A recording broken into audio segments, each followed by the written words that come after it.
This is a tough market. In order to keep up with it, you just need to be ready to make moves and you need to start being decisive. Do you think that's because people think that they will feel pushy if they are like pushing processes? No, I think people are just disorganized. I believe that people need guidance, and the generational studies have shown that millennials and Gen Zers are more driven towards guidance and people telling them how to do things. When you give so many choices to a consumer, they make no choice. Welcome back to another episode of Millennia. Welcome back. All right, jumping right into it. If you're watching this one, it's either because you're a loyal fan, thanks, or because one of us sent it to you because it's about buyers' consultations. So some agents do this, some do not. Some just jump right into it at showings. Personally, I prefer to sit down with somebody in person, most preferably, and just have a consultation just to give an idea and guideline of like how things work. And it's basically the sit down of here's everything. So while it's happening, it's not the first time you're seeing it or hearing about it. So let's just jump into it. Yeah. What is a buyer consultation, Jen? Okay. Definition: buyer consultation is it's a consultation with buyers. No, it's a sit down. It's to consult about your hopes, your dreams, your wants, your needs, and to give you your roadmap and strategy session, really, if you will. It's really where I like to go into the strategy and educate a little bit more about how the process is going to happen without information dumping and overloading. So like getting in as much as I can without overwhelming. And it's really just more of an introduction to everything that we will be doing and using through the process, and not so much as a dump and expect you to remember everything. Fire. Yeah. So like at Buyer Consultations, what I like to do is we've got a little buyer's packet. It has a lot, but it's, again, more to reference. And if you're bored and need to fall asleep at 11 o'clock at night. Your buyer packet is a lot more than mine does. Yeah. Seth and I do disagree on what should and should not be in a buyer's packet. Ooh, disagreement. I've been dying on my hill of what I like to. There's very specific things that I know that we're going to disagree on. I like having like sample contracts. Mm-hmm. So the way that mine is currently set, we're making adjustments to them. Adjustments in the market means adjustments to our strategies. And some really good things that are coming into them, which I'm really excited about. But typically I'll have a little bit of like a glossary of if we're using words in our vernacular that we're used to hearing and you may not, it'll be there for you. You'll be able to see it. But what I really like to be able to know that people have seen before we are like firing out offers is the documents that I will be sending over to you in DocuSign when we're putting in offers. I want you to see them ahead of time. I don't disagree with sending them ahead of time. I don't know if that needs to be done on the very first consult.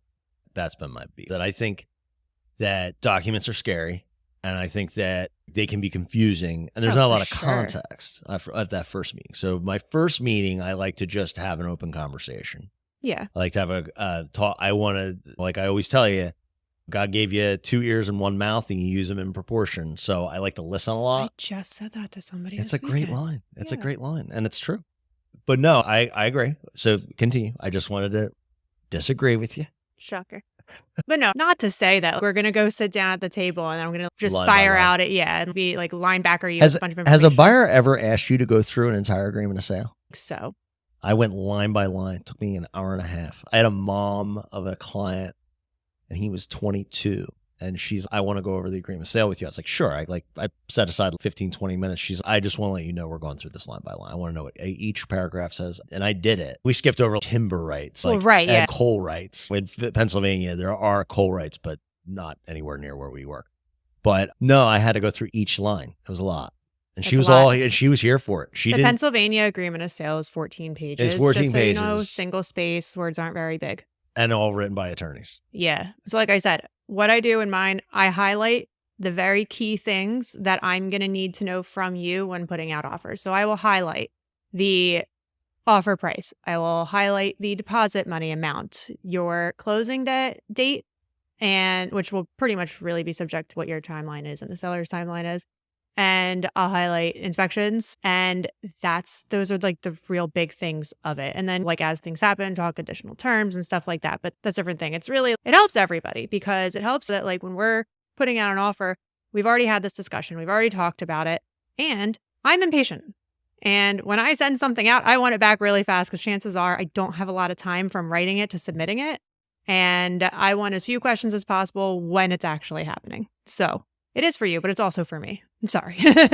Yeah. It's for me, for you. It's self-serving. It's self-serving. It's fine. But yeah, no. And the buyers, it's a multi-purpose meeting. So it is to go like over all of that. It sounds very boring to go through that. It's not. It's interactive. You get to ask your questions, but it is also to sit down, talk about your whys. Why are you even doing this? Like, where do you want to be?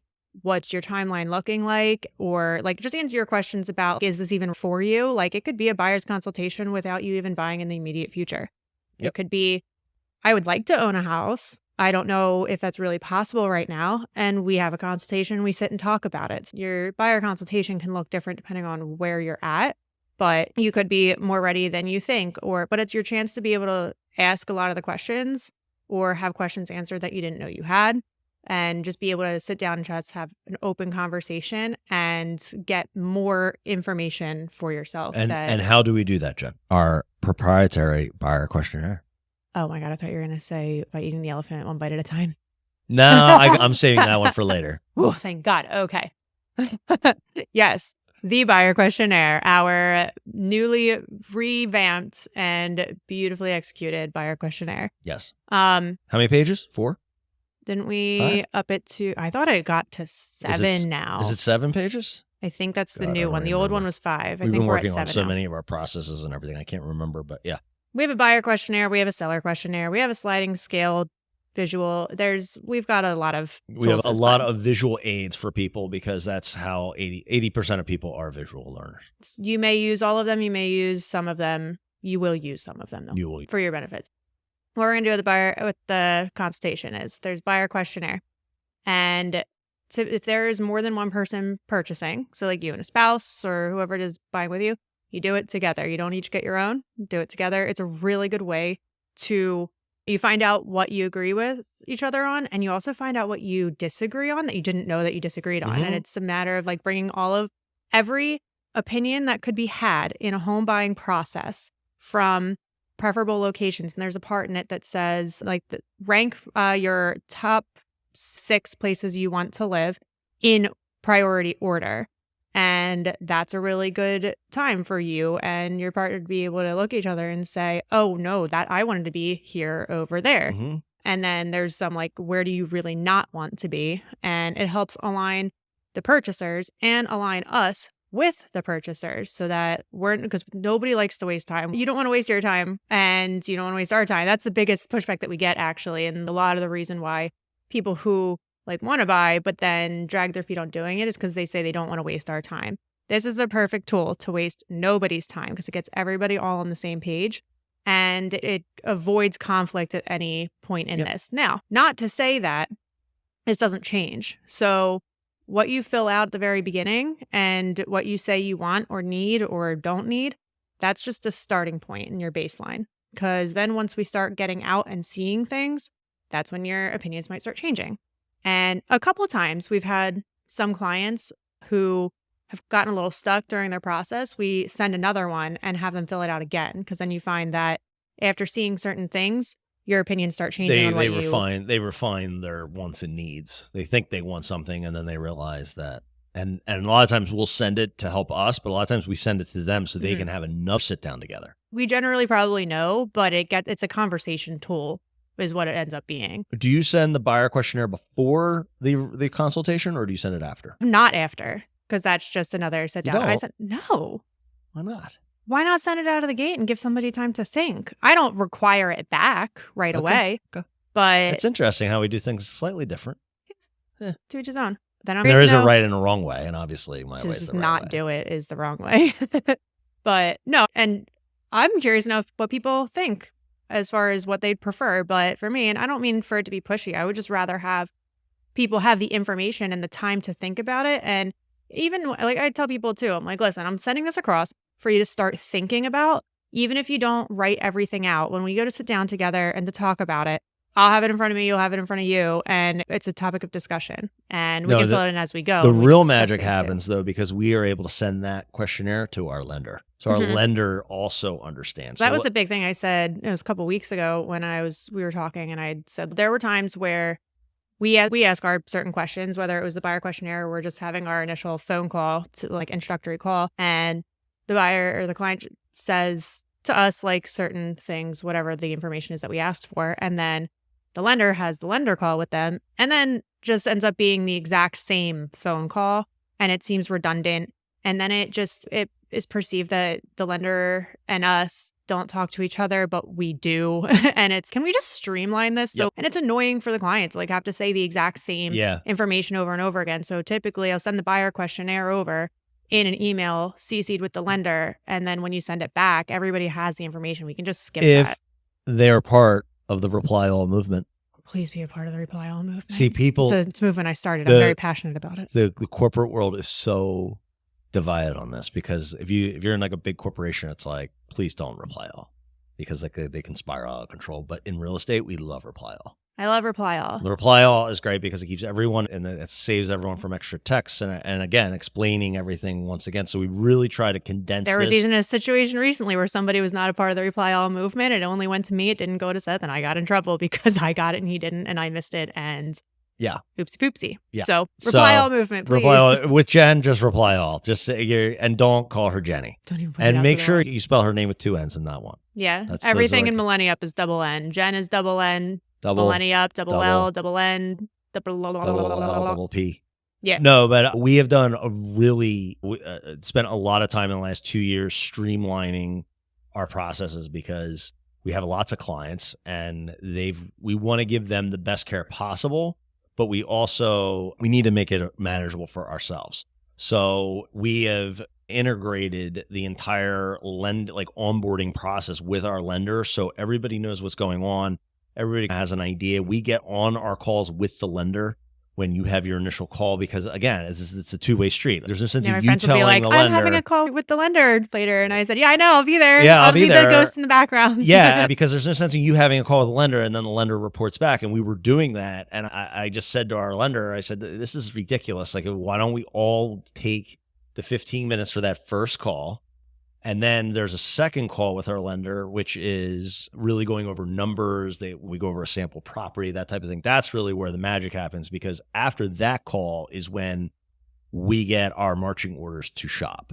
Yep. They look at the property, they look at the numbers for the property, and they say, are you comfortable with this rate? And it's okay, these are our parameters. And then Jen and I go to work on getting you out. And we don't talk to the lender again until we start making offers. Because what a delay it would be to start. We do our process. We talk about what you want, what you need, all that.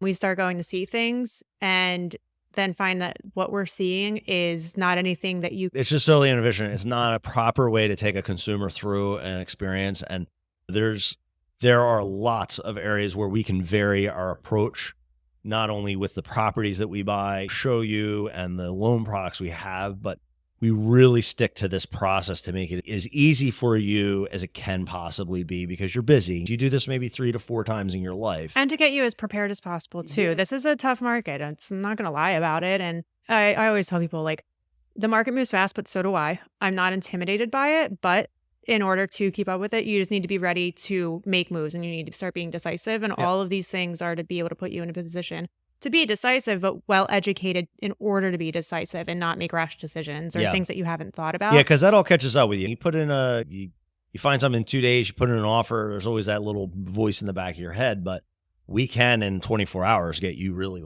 ready, because we've gone through the questionnaire, we've gotten you with the lender, and get you to a level of understanding, and really a level of understanding about the boilerplate stuff like the docs and how the process works or whatever, so you can focus on the property and make sure that it's the right decision for you. And something else too that we didn't even talk about, which is a big one that I will always talk about in a buyer consultation, I think might be the other most important thing to accomplish, is I'll go through our working relationship and what that is. And there's something called a consumer notice, and we're just to give that to you at our first talk of real estate. It doesn't have to be signed the first time, but we have to issue it. And the benefit for you, the reason why the consumer needs to have that is just to be able to see what different, they're called agency relationships, you're entitled to, and what it can be going throughout the process. Standard, if you're a buyer, it would be buyer's agency. And that's once the buyer's agency agreement is signed, that's a different contract. We'll get to that in a second. That means that we are bound to a fiduciary service to you. So your confidentiality, If we can have a whole episode on what that is, or you can come to our buyer's consultation and I'll tell you all about it. But it also goes into what dual agency is, and that'll only, some states it's not allowed. Pennsylvania, it still is for now. We'll see how that goes. It's because dual agency means that you represent the buyer and the seller, both with a fiduciary service. By the book, yes, but by practice, it can get very hard. Yeah, I've done it. I've done it 4 times, and I've not enjoyed it any of those times. Yeah, I've done it. I'd say I've done it humbly. I did it get tough because there are things that you know about one side that you can't share, and you want to be able to do your best for both. Yeah. And we're both highly ethical people, so we can navigate it. Even the most ethical people, it gets hard. It's still, and I always think, I just hope they don't think that I am holding certain information back because this is my job for confidentiality. I'll be super transparent and say that to them too. And anytime. Oh no, I lay it out very clearly. I'm like, listen, I don't work for you. Like, I work for both of you. I am more or less, I'm a dual agent, but I'm really just a transactional person here. I can offer you some advice, so best practices, but as a team, Seth and I, we do try to do, there's also called designated agency, where if you do come in, so Seth and I did this, was that last year? I don't know. Okay. Something like that, like a year and a half ago. There was a property I was listing. We were sharing buyers, working on buyers together. They ended up purchasing my listing. And so Seth and I just broke into designated agency, where we designated Seth as just the buyer's agent. Got a good discount on that one too. I got a good discount on that. Are you talking about the Pottstown property? Yeah. Yeah. Love that one.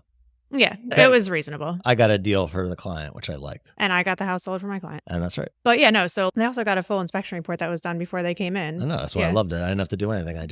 I saw it. I wrote it up and we got a great deal. And I worked my ass off for that deal. You did it. I'm like, what are you doing at this property? What wasn't I doing at that property? You were painting it. I loved my friends. They were my friends. I was looking out for them. They had to very quickly. Anyway, that aside. I'm not going above and beyond, but that was way beyond.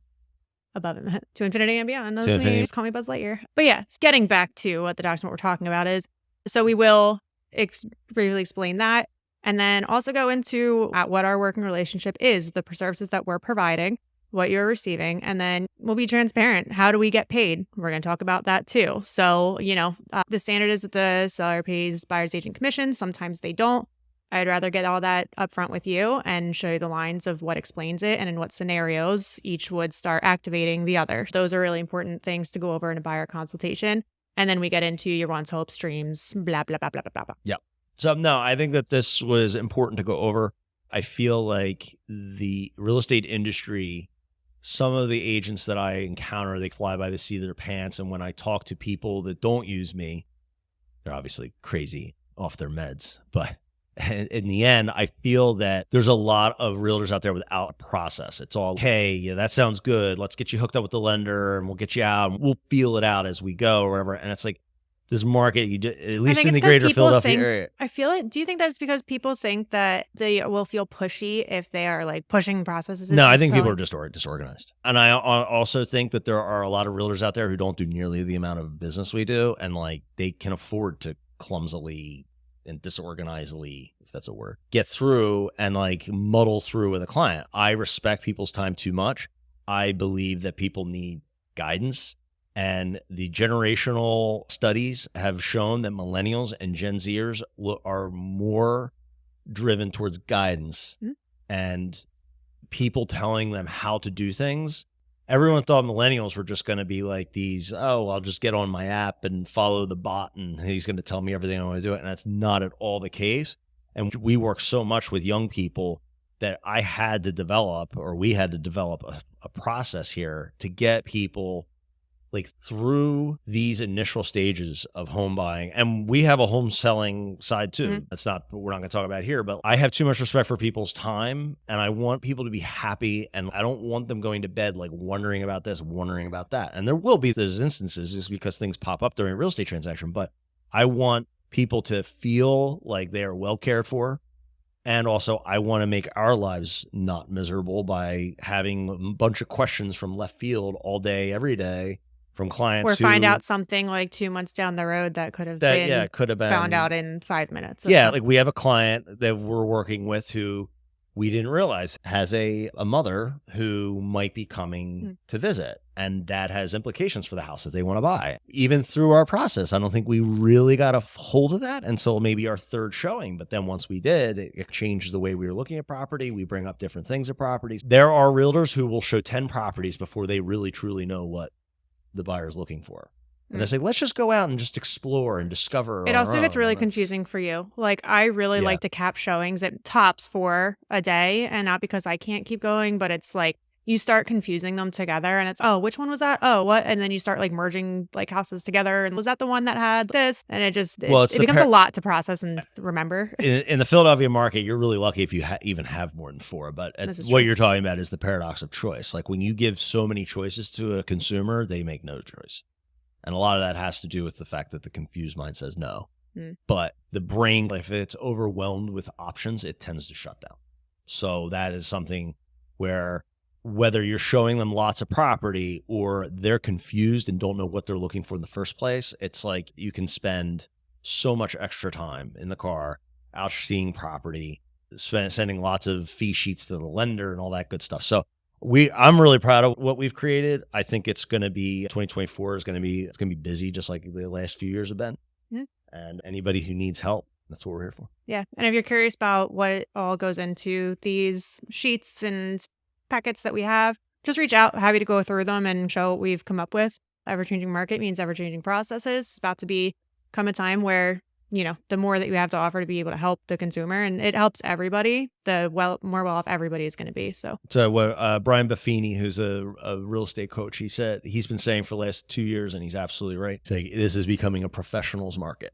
Can't just muddle through. You have to have up. What's that? Bless up. Bless up. Yeah. So I've taken that advice, and I feel the whole team has, and I'm excited for 2024. Yep. All right, guys. I'll see you. Bye.